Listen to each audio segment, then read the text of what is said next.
নামাজ কতটা গুরুত্বপূর্ণ? ইসলামের ৫টি স্তম্ভ হল শাহাদা, নামাজ, রোজা, জাকাত এবং হজ। এখন যদি কেউ মুসলিম পরিবারে জন্মগ্রহণ করে তাহলে তাকে নতুন করে শাহাদা পাঠ করতে হয় না। এই স্তম্ভটি আপাতত বাদ দিলাম। যদি কেউ গরিব হয় এবং নিসাব পরিমাণ সম্পদের মালিক না হয় তাহলে তার উপর জাকাত ফরজ নয়, এটিও বাদ দিলাম। যদি কেউ আর্থিকভাবে সক্ষম না হয় তাহলে তার উপর হজ ফরজ নয়, এটিও বাদ দিলাম। যদি কেউ অসুস্থ হয় বা কোনো বৈধ কারণে রোজা রাখতে না পারে তাহলে তার জন্য ছাড় রয়েছে, এটিও বাদ দিলাম। তবুও সে মুসলমানই থাকবে। এখন শুধু নামাজই বাকি থাকে। কিন্তু যদি কেউ অসুস্থও হয় তবুও তাকে নামাজ আদায় করতে হবে। দাঁড়িয়ে পড়তে না পারলে বসে পড়বে, বসে পড়তে না পারলে শুয়ে পড়বে।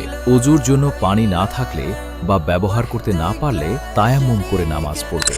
সে সফরে থাকুক বা বাড়িতে থাকুক, নামাজ তার উপর ফরজ। প্রতিটি অবস্থায় নামাজ আদায়ের নির্দেশ রয়েছে। নামাজই ইসলামের মূল ভিত্তি, বান্দা ও আল্লাহর মধ্যকার সবচেয়ে গুরুত্বপূর্ণ সম্পর্কের মাধ্যম।